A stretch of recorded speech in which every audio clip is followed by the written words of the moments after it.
kugeza isara abazi ko ufunzwe uri mu ariko we turi kumwe muhira hano aho waje gufatira akayaga it's true warafunzwe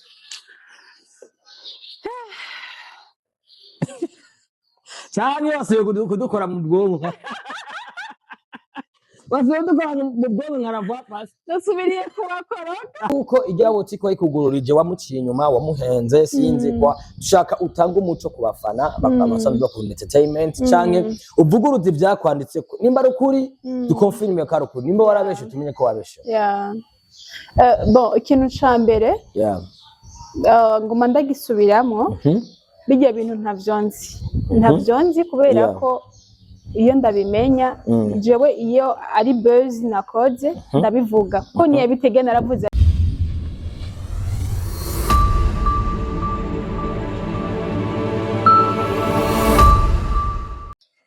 Ready?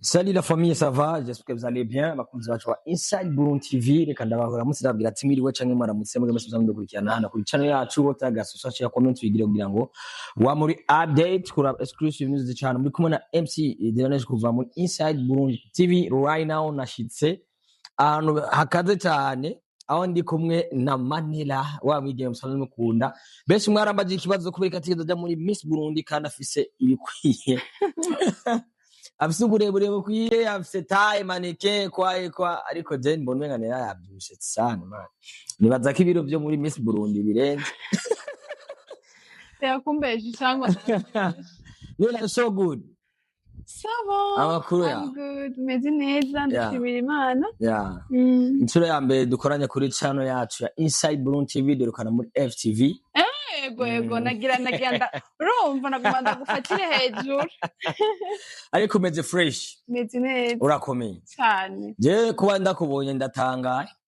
uyu ku munsi ndakwandikira ari mwijoro jewe harimo nari yambwiye ngo yabamufunze yawazi naye bamufunze gute niko ndamubona kuri Facebook niko ndamubona kuri WhatsApp reka ndamwandikire cyangwa ndakwandikira none umuntu ari mugaso bamufungana telefone cyangwa mani cyo kibazo ariko meze neza ndashimira Imana ntugwaye ko ahinduye look natukumenyereye mu mushatsi mu maperike mu mapante mu igudi mu mamesha dahera naye numva nyene no hindura look sure sheri wawe akacabyakira gute kubera abahungu kenshi ntidukunda abakobwa bimyesha ari yakira tu arabikunda uri mu rukundo ariko uwerutse ambwiye kuri single ariko right now bisa nkaho uri mu collaship ndarurimwo nico gituma wabyushe umuntu ari mu rukundo avyibuha burya abantu bose bari mu rukundo bategeza uri mu rukundo uba ufise umuntu agwa customer care akakubaza sheri wariye urumva ibintu nk'ibyo iyo uri single urumva urasohoka ushaka ibyo ushaka amasa ushakiye urumva ati nta muntu anera stress ariko ngo uri ngashobora kwanga kapere baby gute dusangira ivyamiti ukavuga izindi program urumva ivyamiti umvise n'ishushube byo muri cap line gusangira tugenda uriruka uziwe kandi abahungu benshi bagukunda nk'abandi abahungu benshi bagukunda nk'abandi urumva ushobora kuba ubazi ntabitegeye n'abandi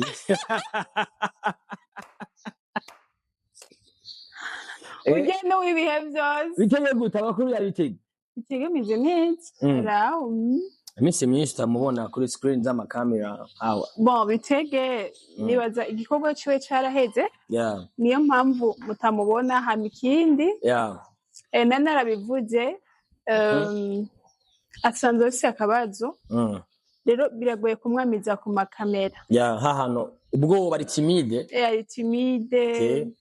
kandi arafise n'akabazo ihungabana ubuzima life ndabitahura nera kugeza isara abazi ko ufunzwe uri mu ariko we turi kumwe muhira hano aho waje gufatira akayaga it's true warafunzwe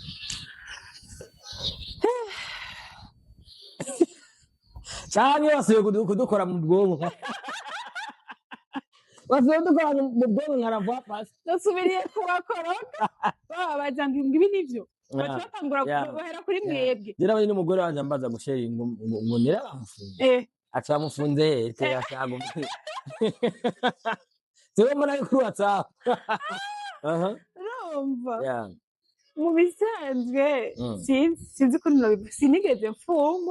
sinigeze mfungwa nari muzima gusa nyene urumva iyo umuntu ariko arakora igikorwa ata abantu bakigeza kure bagipinga canke bagikunda nibaza ko ataterambere yo bufisi nta terambere yo bufisi ariko abantu niyo bafunzwe ntibigira babivuga ngo nafunzwe oya mugabo basi kamenya abindani mugabo basi egomeje gufungwa byoshoboka kandi ndi umuntu kandi umuntu wari we wese nshobora kumenya ati iki kintu kizomba ko umunsi uyu n'uyu mugabo hari umuntu afunganwa na telefone en plus akaguma post antwa stati zanjure mu bantu baziraba cyane nobona ko naguma posting niturije wala nanyishimye donda twenga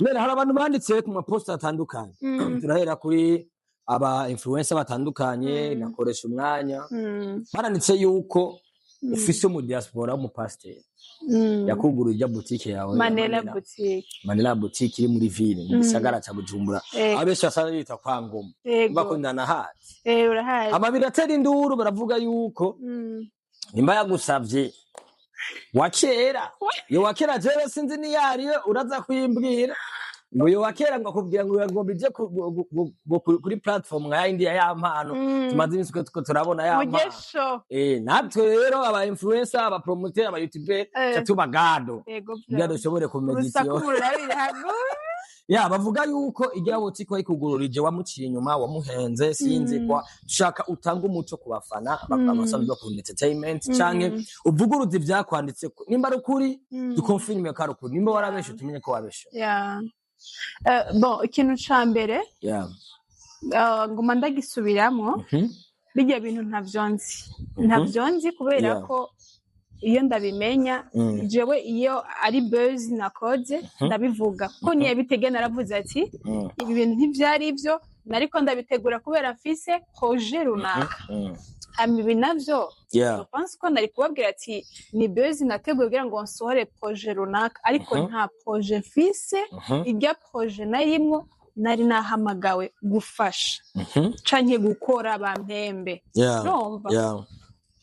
rero kuba bipostinze bose koresha umwanya ama TV menshi niyo we bagiye baragarukako ariko koresha umwanya sinshobora kumuhagarara ko cyane ushaka gusanga nawe yabipostinze wanashaka yabikuye n'ahandi hantu rero biragoye ingene no canza kumujajinga yego ngo koresha umwanya uri umuntu mubi buriya kwiteranya n'umuntu si vyiza rondera kwanza impamvu zo kwanka uyo muntu canke zo gutuma uwo muntu wo mubona ko atari umuntu mwiza kuri wewe nico gituma rero je koresha umwanya vyaka kanya sinshobora kumushavurira nimbona ko ari we vraiment yabidugije abandi bakayibonera aho nobabara ariko nimbona nawe yabikuye ahandi hantu numva nawe avuga ati ko ndabibonye ntanje reka page yanje ndayigire mugabo je nta nakimwe bintwaye ikintu cose bonyandikako ikintu cose bomvugako naravuze ati nubwo jewe ntobigomba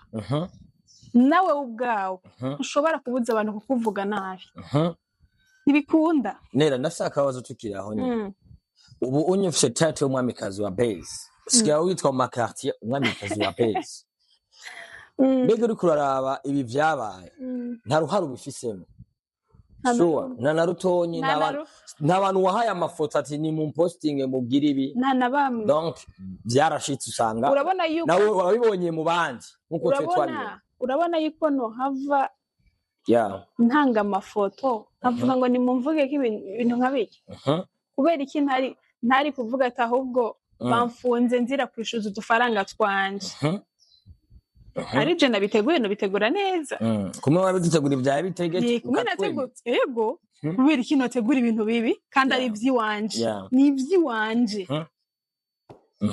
rero arikize mora nibaza kenshi iyo ukoze kenshi base mu Barundi haragera igihe nabo baba perturbe ejo canke igihe tugasanga iyo ka irashitse ya vrai birabaye nta numwe ari bwente yavene bikaba publier bakavuga ati naka bya vrai yafunguye canke yageze ikibazo bya turamumenyereye kandi nivyo hariyo naboza bakakuvugira uwo musi ugatamuye ugasanga barabihakanye urabona ko atazogera igihe usanga ibyo bintu byakwiciye kariyeri yawe erege nanje ntavyo nzi nanje jewe nta ruhara ndabifisemo nta ruhara na rutoya ndabifisemwo uko wabibonye nanje niko nayibonye ubu twuma turaba agasobanuye gashashe kagira agasohoke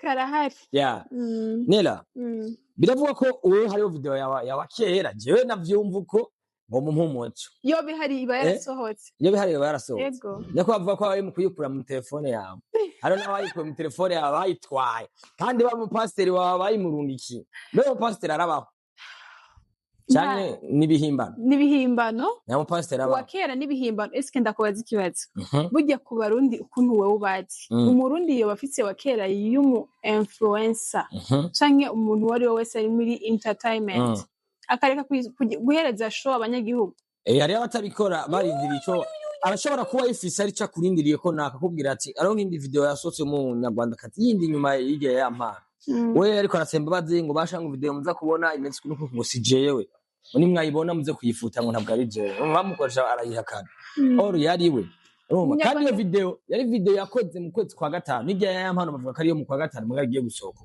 shaka ko ari umuntu yayifise avuga ati kanda murindirize rotrante cyane mu kwa mbere ni yabwiye ati bize bigenda uko yase ndayirekura bibaho kuri wewe urukuri irahari cyane kuko abantu byamaze kubaja mu mutwe oya nta video yanje hari umupasiteri bavuga ari sadari mu gihugu cya Amerika nawenzi je nta n'abantu bo muri Amerika mbere dukunda kumenyerana sure Manera boutique yatangujwe gute ninde umuntu yamushigikiye Manera boutique yavuye mu nguvu zanje mbere yuko novuga ntangura gukora filme yiwanje ntangura gukora boutique yiwanje narakora utundi dukorwa twiwanje two ku ruhande two kwiteza imbere yego harabagiye baravuga ko wahindutse abo mwagiye murakorana kandi ni vyiza kuri imbere ya kamera wirekura ukavugisha ukuri ndetse n'ivyo abantu biyumvira bakarebwa baracafuza umuntu harabo mwagiye murakorana aho taraheza amashure nka Mr Sami mwakinanye ba Reni Nice mwakinanye bavuga yuko kugeza ubu unye watandukanye nabo ari gikorwa bakeneye gushira mutokorana nabo it's true byavuye kuri jewe bavuga ko wewe wishima ugara na collab utanga sinzi naco gituma jewe ndumumenyesha makuru mvuga ivyo abantu bavuga hama nanje nkabikubaza ugatanga umuco abantu bakareka kwimvira umuntu ko tari kuko ejo uzofungura umuceri ugukora uguce mu muhogo kubera abisi abisi urazi barameze nabi baragoye ukuri kuri Manera nuko ikiryoshe nuko wavuze ngo abisi baragoye sivyo Mr Sami twakoranye neza wanje 2 ans ça fait 2 ans arambera umubosi mwiza yari umubosi wacu niwe yakurikirana timu narimwo niwe yayikurikirana ko twa dufite umubosi wacu yaba muri Amerika muga mu Burundi yari hagarariwe na Sami Sami nta kintu kibije no muvuga ko kandi nibaza yuko kandi nawe arabizi kandi rero aho nta si bivyo kuri kamera ngo ndiko ndigirisha n'inyuma ya kamera no bivuga Sami jewe nta kintu ciwe ndibaza nawe nubwo yoza kuri kamera no mubaza nimba iyo bamaze kunshira mu kintu ciwe ntareka kukimufasha anyemeza ambwira ati Nera naraguhamagaye muri iki kintu uranka kukimfasha kandi naje ni nkuko ndabizi muci wanje kandi yoreka kumfasha ashobora nyene kumbwira ati nyene ndagomba igitoro ndagomba déplacement ariko kumfasha nibaza yuko atoreka kumfasha hama Remi Nice nawe nyene twarakinanye muri iyo 2 ans turi kumwe muri team imwe turongowe nande yego turi kumwe nande na Mr Sami hama Remi Imana iramugira neza itangura ivyiwe ubu Remi naye sigeze kure nawe nta kibazo dufitaniye sinzi rero nyene atari bimwe bavuga ngo umuntu arahaguruka akagenda abantu bakavuga ibindi nibaze ko ari ivyo ariko ibisigaye twavanye neza ukurikije ibigenda birakuvugwako kuri wowe vyakira gute? Ibimvugwa ko hari igihe umuntu avuga ibintu akabura amahoro ugasanga mw'ijoro ntanasinzira uraronka iki? Jewe ndasinzira gose. Sure. Ego. Mombe barahari kamene. Oya, tureke ni Jaba bazagira ibitosi. Tureke nivyo. Urabona jewe ndi umuntu. Yeah. Basi sinkihangayika ngo umuntu ngo ariko aramvuga ngo nakari karamvuga oya. Jewe mvuge ni sawa, ureke kumvuga ni sawa. Kuko kuri uno mwanya nawe dushobora kuvana ugasanga sigenda kuvuga canke wowe sigaye uramvuga. Urumva? Rero ni bimwe nakubwira kare ntushobora kubuza umuntu kugira ico akuvuzeko. Igikunda. Kandi kugira ngo ntugwaze umutima wawe. Umuntu nakuvuga ntushira imbere kuba kugwanko hagati yawe nawe. Kunda uwukunditse, udakunditse nawe umwihoze. Kuko niwe agomba gucreya ugwanko mu bantu bose. Hazogera igihe wifuza umuntu mubure. Bana n'umuntu umenya ati uyu muntu ameze neza, uyu muntu aragoye. Abarundi turakunda kwemera ibintu ariko twibone nk'abatuma canke tuvyumviye nabanye n'ibyo. Ifoto yawe irikira trending wambaye minoti. Wavuze yuko utigeze ufungwa. Kandi wavuze yuko ata kintu na kimwe wigeze ukora kubwira irya foto kugira ngo ushobore kuja mu bantu. Irya foto baza ko yatanzwe nande. Hama mwari musanzwe muriye kugira ngo urinde wambara minoti. Mwari muri twari muri filme y'umuntu. Hama uwayitanze ntawenzi kubera ko buriya ifoto iratembera ngira urabizi. Foto murashaka kuzifotoza ugasanga bazishize nko muri groupe runaka muhuriyemo n'abandi. Ugasanga bazihaye wewe, bazihaye n'uyundi, bazihaye n'abandi. Zirabaye publiye. Zirabaye zirasanzaye mu bantu. Rero ntushobora gutora ngo ninde yayireko. Biragoye. Ni bimwe nakubwira ati sinshobora gushira umutima cyane kuri ivyo bintu. Kuko uyo muntu mvuze ngo ndiko urazi ko kwimvira cyane navyo bigwaza. Ndabizi. Biragwaza. Rero kwimvira ngo noshira ubwenge bwanje bwinshi ngo kwimvira iyo muntu. Iciza nuko abantu bose bagumye bavuga ati oyaye nera sivyo ari muri filme. Donc kubera batanzwe bazi ko nkina filme. Ico kintu carankijije caramfashije. Ariko kandi vyarasirikiye n'ivyo. Kandi abantu baranyandikiye. Kandi abantu benshi vraiment novuga bagumye bafise amatsiko yo kumenya jewe ico mvuga. Nera bivuga kwiki, nera duha umuco. No kuri TikTok yanje message nuko. Hari hano batarambara minoti kuva bavuka. Umvise imeze gute? Birasanzwe. Ni igikomo umubiri. Bon, hari baravuga ngo ugumye unyiganga uyambaye minoti ngitera ngo ikwinjira mu nyama. Nibaza yuko jewe baregeje. Hari igihe ngira bashiramo. Donc il a fait réglage. Il a fait réglage hari ukuntu nyene bakorosha. N'igihe nyene bayikurisha. Mugabo ahubwo ikubabaza iyo umubuja kuboko. Iyo uri hamwe bumeze neza. Ni manera amaze gufungwa cyane. Sindafungwa. Uvyumva ku matwi. Hari ibintu tugaruke gato inyuma gatonya. Nanavuze kubijanye no byo diaspora bavuga ko bakwagiriza. Uwo mupasiteri wavuze yuko atabaho. Ntabaho. Nivyo abantu bahimbye. Hamwe hoba hariho icemeza ko hari. Barazokinzanira. Sure. Ko wigeze ko buvuga ko hariho uwo ushimira. Asanzwe ari hariya hakuryama. Jewe ushimira? Oya. Sure. Ntawe. Niwe ku giti cyawe upamanye. Yego. Nta n'umushimira gushikisa ati jewe nta muntu numwe aramfasha. Oya, ni jewe ku giti cyaje. Sure. Hari ikibazo ngomba kukubaza. Muvukana muri bangahe muhira? Turi batanu. Muri batanu. Mwakuze musaba abavyeyi bose canke? Ivyo bintu sinkunda kuvyishura ko mugabo. Twakuze dusaba abavyeyi mugabo kuri umwanya ntabo dufise. Bose. Sinkunda kuvyishura ko mugabo. Hari amafoto nkunda kubona kenshi hano kunda kugenda. Urya ni mama? Ni kubera iki ico kintu wihaye iyo ngingo yo kugikora? Buri mwaka canke kamanje kuri tombe yiwe. Hari abanyenshi badakunda kubikora ndakeneye kugira ngo ushobore kugira icyo ushikirije abantu. Mbega iyo umuvyeyi wawe umusezeye burundu kw'isi ukamushingura niko noshaka kubivuga. Ni vyiza ko umuheba kuburyo utazosubira no gusubira kuraba mbega hamwe twashira mama canke papa ameze gute. Kuri wewe message wumva ushobora gutanga canke ugahanura mu vyo byarashikiye bakababura yobiya niki kintu nimaze mushaka kuzokikubaza one day. Nibaze yuko jewe biba kuri jewe gusa ku bana bose tuvukana gupostinga mama cane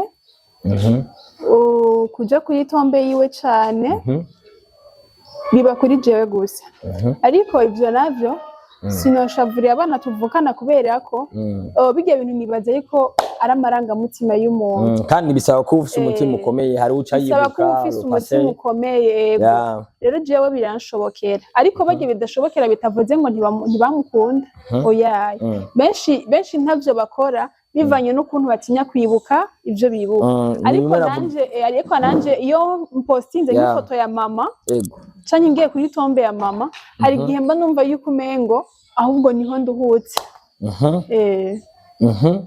Niko ndaraba ku bandi impanuro woha abandi ni yahe?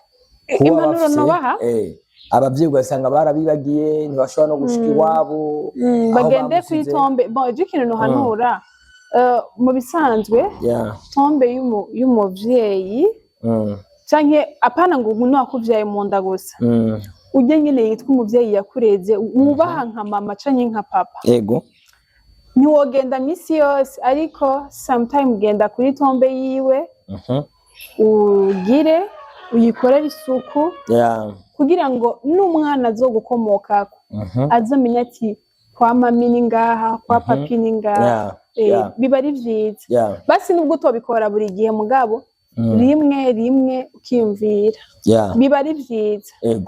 Nireka tugushimire cyane. Murakoze cyane. Umuco urawutanze yuko utigeze ufungwa ahubwo kore kintu utagiye kuri police kurega abagupostinze abagugombye gucafuza nimba ataruhari bufise ivyo oye noba ndiko ndata igihe canje buriya kuja kwitwarira ibintu nk'ivyo cambere ubutungane bugufata nk'umuntu ataca afise akora kuko womenya ngo ugiye witwarira nde ko vyapo n'abantu bapostinze kuri status rero cubitwarira biragoye ahubwo wowe uricara ugatuza un jour ukazomenya ati biye bintu vyavuye aha vyagenze uko.